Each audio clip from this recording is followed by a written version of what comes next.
Hello students, so continuing our series of NCERT exampler. Now we are on chapter 10th, that is S block elements. ठीक है, यहाँ से हमारी block chemistry start होती है in class 11th.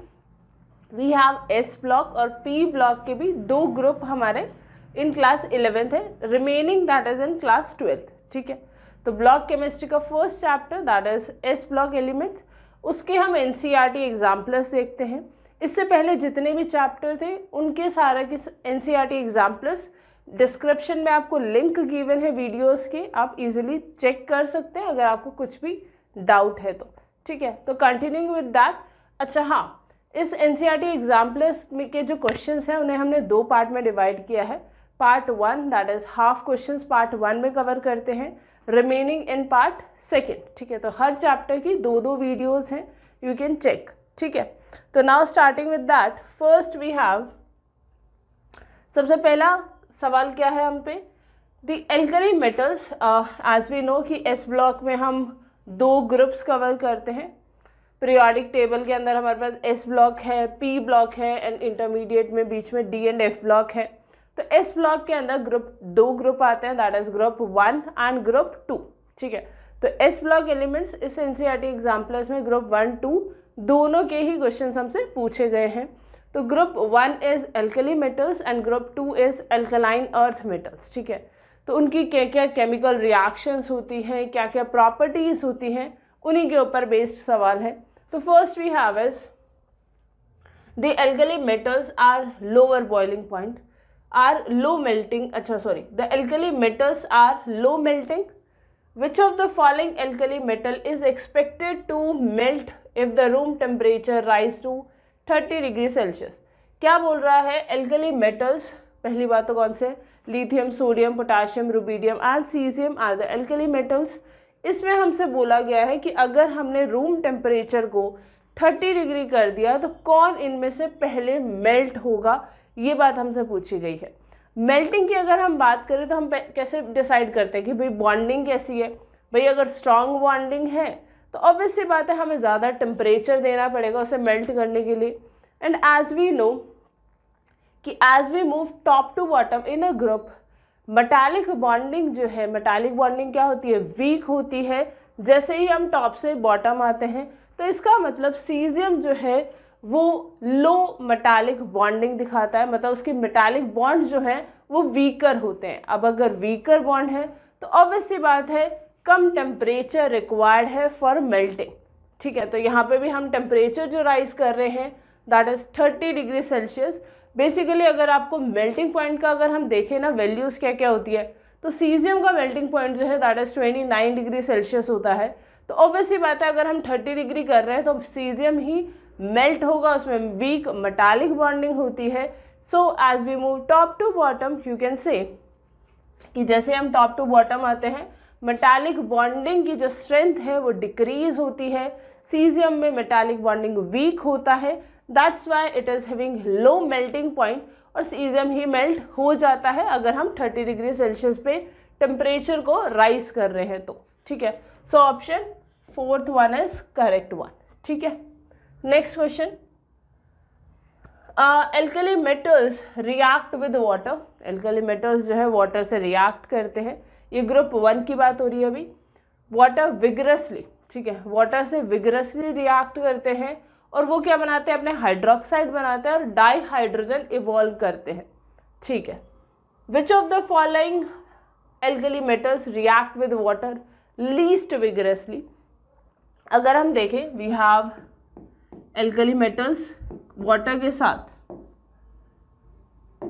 एक second, अगर हम देखें alkali metals reacting with water क्या बनाती है भाई, अपना हाइड्रोक्साइड बनाते हैं MOH. This is the hydroxide of alkali metals and hydrogen gas, dihydrogen gas will liberate out. This will be the chemical reaction. अब रिएक्शन की अगर हम बात करें तो जैसे कि हमें पता है लिथियम जो है वो एबनॉर्मल प्रॉपर्टीज़ दिखाता है as compare to other member of the group. तो येस, सेम यहीं पे भी होता है कि पोटाशियम, रुबीडियम और सीजियम जो है वो तो विगरसली रिएक्ट करते हैं वाटर के साथ और इतने विग्रेसली रिएक्ट करते हैं कि जो ये हाइड्रोजन गैस इवॉल्व हो रही है वो फायर कैच कर लेती है, इतने विग्रेसली रिएक्ट करते हैं। इसका मतलब अगर मुझसे बोला जाए, so as we move top to bottom reaction rate increases for water, water के साथ रिएक्शन जो होती है विग्रेसली रिएक्ट करते हैं जैसे जैसे हम ऊपर से नीचे आते हैं, मतलब सीजियम जो है वो विग्रेसली रिएक्ट करेगा, then we have potassium, then sodium and last we have is lithium. इसका मतलब लिथियम जो है वो नॉर्मली रिएक्ट करता है वाटर के साथ। तो हमसे यही सवाल पूछा गया है कि जो लीस्ट विग्रेसली रिएक्ट करता है, तो इसका ऑर्डर क्या हो जाएगा कि लिथियम जो है वो लीस्ट विग्रेसली रिएक्ट करता है, then we have sodium, potassium, rubidium and last we have is caesium. मतलब सीजियम विग्रेसली रिएक्ट करता है और लिथियम लीस्ट विग्रेसली रिएक्ट करता है with water. So option first one is the correct one. ठीक है, next question we have is the reducing power of a metal depends on various factors. Suggest the factor which make lithium the strongest reducing agent in aqueous solution. Aqueous solution में lithium जो है strongest reducing agent होता है, उसका reason क्या है? पहली बात तो बहुत सारे फैक्टर्स होते हैं फॉर रिड्यूसिंग प्रॉपर्टी। क्या क्या फैक्टर होते हैं? सब्लिमेशन एंथैल्पी, ठीक है, आयोनाइजेशन एंथैल्पी एंड हाइड्रेशन। ये जो 3 पॉइंट जो हैं ये तीनों ही फैक्टर होते हैं जो कि डिसाइड करते हैं कि कितना स्ट्रॉन्ग, मतलब कौन कितना स्ट्रॉन्ग रिड्यूसिंग एजेंट है या जिसकी किसकी ज़्यादा रिड्यूसिंग पावर है। So these are the 3 factor which define reducing power of the metal. ठीक है, अब तीनों ही है तो अब किस पे डिपेंड करेगा? तो एज वी नो कि अगर हम लिथियम की बात कर रहे हैं ना, we are talking about lithium, तो लिथियम मुझे पता है कि भाई इसकी जो चार्ज डेंसिटी होती है ना, as we talk about alkali metals, तो lithium have the highest charge density. अगर Li+ की मैं बात कर रही हूँ तो हाई चार्ज डेंसिटी होती है, तो मतलब ज़्यादा वाटर मॉलिक्यूल सराउंड कर लेता है अपने अराउंड। एक सेकेंड, जैसे Li+ की बात कर रही हूँ, ये जो है वाटर मॉलिक्यूल सराउंड करता है अपनी तरफ, और इतने ज़्यादा मतलब वाटर मॉलिक्यूल सराउंड करता है कि इसकी जो हाइड्रेशन एंथैल्पी होती है ना वो हाईली एक्सोथर्मिक होता है। ये जो हाइड्रेशन एंथैल्पी जो होती है दैट इज़ नेगेटिव, और वो भी हाईली नेगेटिव होती है, and that is the main reason why lithium will behave as a strongest reducing agent. मतलब स्ट्रॉन्गेस्ट रिड्यूसिंग पावर लिथियम की क्यों ज़्यादा होती है?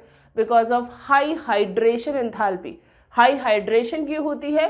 बिकॉज चार्ज डेंसिटी इसी के पास ही सबसे ज़्यादा होती है, ज़्यादा ही वाटर मॉलिक्यूल को वो हाइड्रेट करता है। ठीक है, so option third.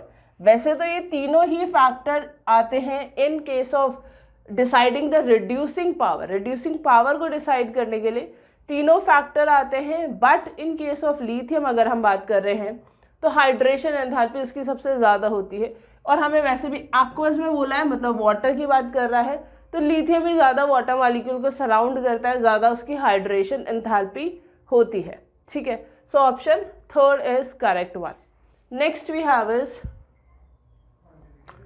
metal carbonate decompose on heating to give metal oxide and carbon dioxide। ठीक है, metal carbonate अगर हम बात करें MCO3, this on heating हमें क्या देता है? Metal oxide plus CO2, gas evolve हो जाती है हीट करने पर। विच ऑफ द मेटल कार्बोनेट, कौन सा मेटल कार्बोनेट जो है स्टेबल है, वो भी थर्मली। थर्मली अगर हम बात करें, पहली बात तो कार्बोनेट दैट इज CO3 2- है। ठीक है, CO3 2- है, दिस इज कार्बोनेट। इस एनायन का जो साइज होता है वो बिगर होता है, तो इसका मतलब अगर मेरा केटायन भी बिगर साइज का होगा तो वो अच्छा स्टेबल कार्बोनेट फॉर्म करेगा। तो यस, ऐसा ही होता है, चाहे अगर हम इनके सल्फेट की बात करें, चाहे अगर हम मेटल के कार्बोनेट की बात करो, चाहे सल्फेट की बात करो, फॉस्फेट की बात करो, which are of larger size of anion. अगर उनका लार्जर साइज है तो वो लार्जर साइज ऑफ केटायन के साथ ज़्यादा स्टेबल होते हैं थर्मल स्टेबिलिटी की अगर हम बात कर रहे हैं तो so as we move top to bottom thermal stability increases when we are talking about sulphate, carbonate और फॉस्फेट ऑफ लार्जर एनायन की अगर हम बात कर रहे हैं तो ठीक है। तो यहाँ पे हमसे कार्बोनेट के लिए पूछा गया है, तो ऑब्वियसली जिस कैटायन का साइज बड़ा होगा उसका कार्बोनेट की थर्मल स्टेबिलिटी भी ज़्यादा होती है। सो बेरियम कार्बोनेट जैसे हम टॉप टू बॉटम आते हैं, last is barium carbonate. So barium carbonate is thermally more stable as compare to other carbonate. So option fourth one is correct. ठीक है, तो इस कंसेप्ट को हम कैसे समझ रहे हैं कि एनायन का साइज बिगर है तो कैटायन भी बिगर साइज का ही स्टेबल ओवरलैपिंग करेगा, स्टेबल कार्बोनेट का फॉर्मेशन करेगा। So as we move top to bottom size increases, so thermal stability of चाहे carbonate, phosphate, sulphate increases in case of alkaline earth metals. ठीक है, so option fourth one is correct one. Next we have is which of the following carbonate given below is unstable in air and is kept in CO2 atmosphere to avoid the decomposition। वैसे तो ये reverse question ही पूछा गया है जो कि हमसे last पूछा गया था। ठीक है, इसमें बोला गया था कि कौन सा ऐसा थर्मली सबसे ज़्यादा स्टेबल, थर्मली स्टेबल होगा तो कहीं ना कहीं वो ब्रेक डाउन नहीं होगा, डीकम्पोज नहीं होगा। जो थर्मली अनस्टेबल होगा वो ईजिली डीकम्पोज हो जाएगा। यही तो हमसे सवाल पूछा है इसमें कि जो थर्मली अनस्टेबल है जो कि डीकम्पोज हो रहा है उसको अवॉइड करने के लिए, अब डीकम्पोज जो ईजिली हो रहा होगा उसी को ही हम अवॉइड करना चाहेंगे। तो ऑब्वियसली बात है बेरिलियम का जो कार्बोनेट है that is the unstable case because as we move top to bottom thermal stability increases, carbonate की थर्मल स्टेबिलिटी इंक्रीज करती है। मतलब बेरिलियम का जो कार्बोनेट होता है वो थर्मली अनस्टेबल होता है तो उसी को ही वही डिकम्पोज होता है, उसी को अवॉइड करने के लिए हम उसे CO2 में रखते हैं। ठीक है, so option first one is correct one. Next we have is metal form basic hydroxide, which of the following metal hydroxide is the least basic. Basic कौन होता है भाई? जो OH माइनस को इजीली डोनेट करे वो स्ट्रॉन्ग बेस होता है। ठीक है, अब मेटल और ऑक्सीजन के बीच में जो बॉन्ड है अगर हम देखें मेटल हाइड्रोक्साइड में MOH होल ट्वाइस है। ठीक है भाई, मेटल और ऑक्सीजन के बीच का बॉन्ड जितना वीक होगा कहीं ना कहीं हम ऐसे बोल सकते हैं वो इजीली OH माइनस दे देगा, मतलब वो स्ट्रॉन्ग बेस होगा।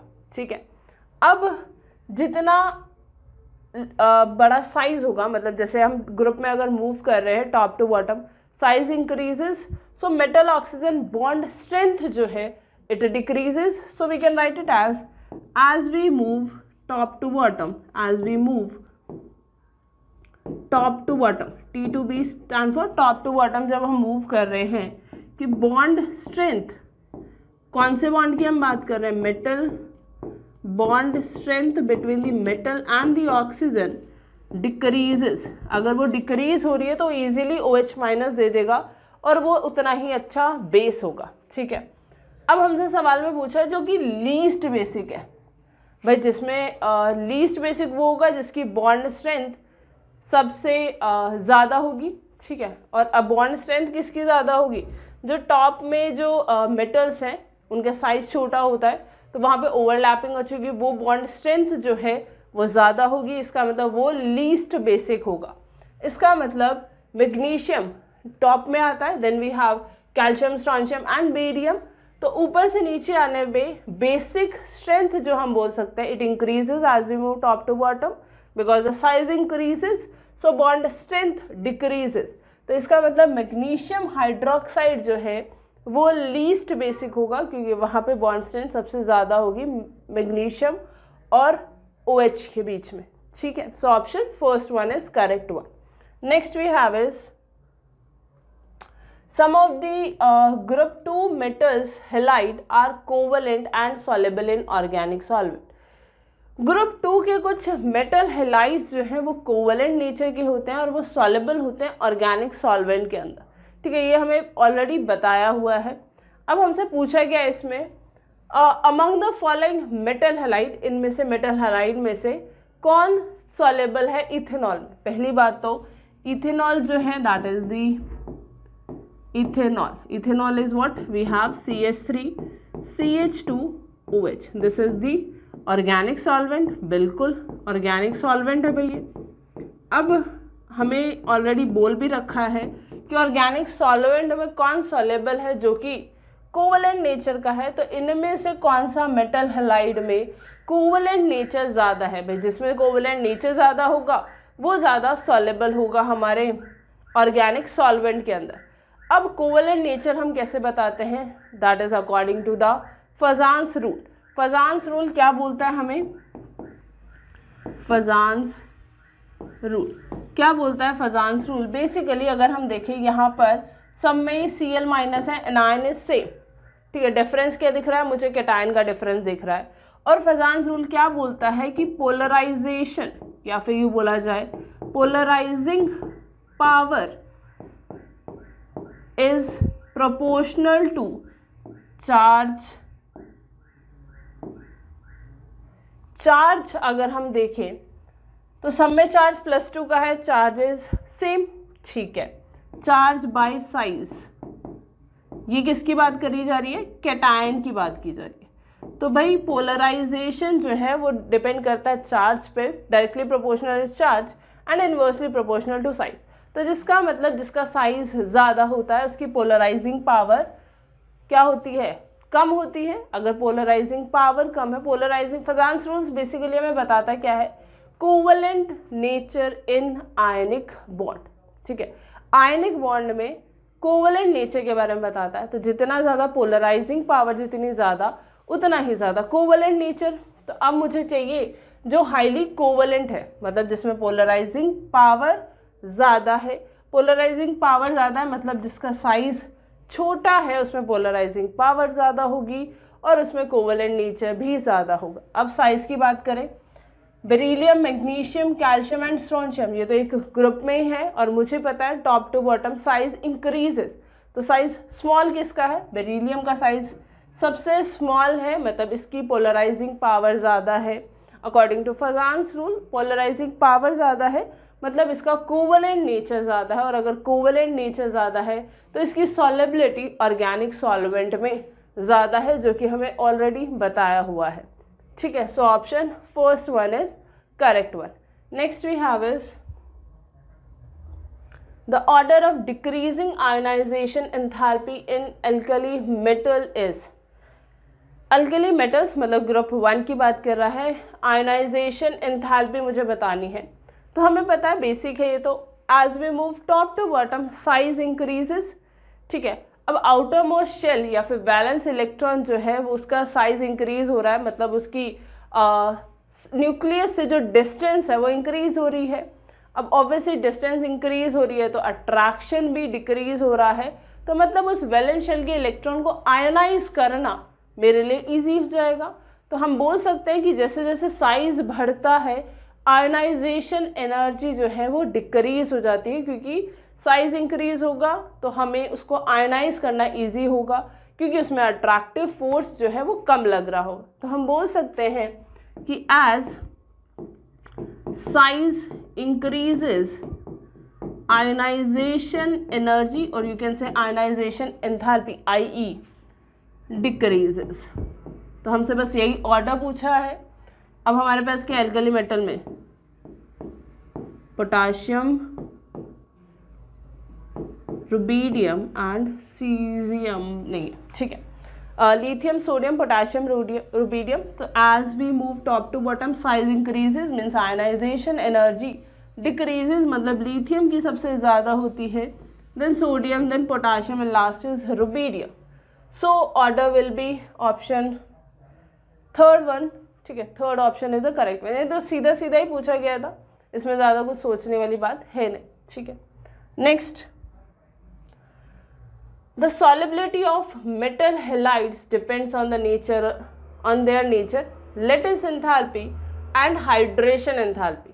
तो हमें बोल रहा है कि मेटल हेलाइड की जो सॉलिबिलिटी है ना वो डिपेंड करती है भाई लेटिस एंथैल्पी भी करती है और हाइड्रेशन एंथैल्पी पे भी डिपेंड करती है. बिल्कुल सही. Among fluorides of alkali metals the lowest solubility of lithium fluoride in water is due to. अभी अगर हम बात करें, इससे पहले जो क्वेश्चन हमने देखा था उसमें लिथियम की हम बात कर रहे थे, तो लिथियम जो है वो स्ट्रॉन्गेस्ट बोला था हमने कि रिड्यूसिंग पावर होती है, that is based on the hydration enthalpy उसकी ज़्यादा होती है, बिल्कुल सही, उसकी हाइड्रेशन एंथैल्पी ज़्यादा होती है। लेकिन अब यहाँ सॉल्युबिलिटी की बात कर रहा है, ठीक है, तो lattice enthalpy and hydration enthalpy का कोरिलेशन पूछा गया है। तो in case of alkali metals के हेलाइड्स, मेटल्स के जो हेलाइड्स होते हैं उनके केस में जब हम सॉल्युबिलिटी फैक्टर की बात करते हैं, तो वैसे हमने सॉल्युबिलिटी किस में बात कर रहा है, वैसे ये एंथैल्पी, अच्छा सॉल्युबिलिटी, जनरल सॉल्युबिलिटी की बात कर रहा है। तो लिथियम फ्लोराइड की जो सॉल्युबिलिटी है वो लोवेस्ट होती है। उसका रीज़न क्या होता है, उसका रीज़न होता है we have lattice as well as hydration. उस केस में, लिथियम के केस में हाइड्रेशन एंथैल्पी जो है लोअर होती है as compare to lattice. Lattice enthalpy ज़्यादा होती है लिथियम फ्लोराइड के केस में एज कंपेयर टू हाइड्रेशन। तो लेटिस की वजह से सॉल्युबिलिटी जो है हमारी लिथियम फ्लोराइड की वो कम होती है, क्योंकि वो इजीली ब्रेक नहीं हो पाता है, ठीक है। तो अब हमसे यही पूछा है कि सॉल्युबिलिटी लोवेस्ट क्यों होती है लिथियम फ्लोराइड की। So the answer is ionic nature of lithium fluoride. Ionic nature नहीं होता, कोवलेंट नेचर होता है। According to Fajans rule lithium का साइज छोटा है, पोलराइजिंग पावर ज़्यादा है, कोवलेंट नेचर ज़्यादा है। फ्लोराइड का साइज छोटा है, ठीक है, पोलराइजेशन वैसे तो होनी चाहिए कम, but it is covalent in nature. High lattice enthalpy, high hydration enthalpy for lithium, low ionisation enthalpy. So the answer is lattice enthalpy जो है वो ज़्यादा होती है, जिस वजह से उसकी वाटर में जो सॉल्युबिलिटी है वो कम होती है। So option second one is correct one, ठीक है। Next we have is amphoteric hydroxide react with both alkali and acid. Basically जो एम्फोटेरिक हाइड्रोक्साइड होते हैं वो बेस के साथ भी रिएक्ट करते हैं, एसिड के साथ भी रिएक्ट करते हैं। विच of the following group 2 metal hydroxide is soluble in sodium hydroxide. तो बेसिकली हमें ये पता है कि जो एल्कली ये कौन से हैं, दीज आर ग्रुप 2 के हाइड्रोक्साइड बेसिक नेचर के होते हैं। तो वो बेस से रिएक्ट क्यों करना चाहेगा अगर वो बेसिक नेचर के? तो हाँ, अगर वो एम्फोटेरिक नेचर के हैं तो वो बेस से रिएक्ट कर सकता है। तो मुझे बेसिकली इसमें ये बताना है कि कौन से ऐसा हाइड्रोक्साइड है एल्कलाइन अर्थ मेटल का जो बेसिक नेचर का है और जो NaOH के साथ रिएक्शन कर सकता है। तो एम्फोटेरिक ऑक्साइड्स कौन होते हैं? बेरिलियम के जो हाइड्रोक्साइड होते हैं वो एम्फोटेरिक होते हैं। ऐसे ही एल्यूमिनियम के केस में, क्योंकि हमें पता है beryllium will show a diagonal relationship with aluminium, so they both are amphoteric in nature, ठीक है। तो जो हमारा बेरिलियम का जो हाइड्रोक्साइड है it react with acid, acid is H2SO4 के साथ भी रिएक्ट करता है। साथ साथ बेरिलियम का जो हाइड्रोक्साइड है it also react with base, that is NaOH, ठीक है। अगर हम रिएक्शन देखें, बेस के साथ ही बोला था कि कौन बेस के साथ सॉल्युबल है, मतलब रिएक्ट कर रहा है। So it gives Na2BeO4 aqueous, ठीक है। वहीं अगर हम बात करें with the acid it will give you sulphate, beryllium अपना देता है, plus water. So this is the reaction with acid as well as base, so it is amphoteric in nature, beryllium का जो हाइड्रोक्साइड होता है। तो वही हमसे पूछा भी गया था। So option first is correct one, ठीक है। Next we have is in the synthesis of sodium carbonate की सिंथेसिस में रिकवरी होती है अमोनिया की, ठीक है। जब हम ट्रीट करते हैं अमोनियम क्लोराइड को कैल्शियम हाइड्रोक्साइड के साथ, भाई हमें ऑलरेडी बोला है NH4Cl की रिएक्शन जब आप कैल्शियम हाइड्रोक्साइड के साथ कराते हो तब आपके पास अमोनिया की रिकवरी होती है। साथ साथ और क्या बनेगा, अगर अमोनिया इवॉल्व हो रही है तो what we get is CaCl2 will also give, ठीक है। तो अमोनिया तो रिकवर हो जाती है, इसे तो हम as a starting material use कर लेते हैं। Calcium chloride will be the by product of this reaction. तो हमसे यही पूछा है कि बाय प्रोडक्ट ऑब्टेन क्या होता है, दैट इज कैल्शियम क्लोराइड।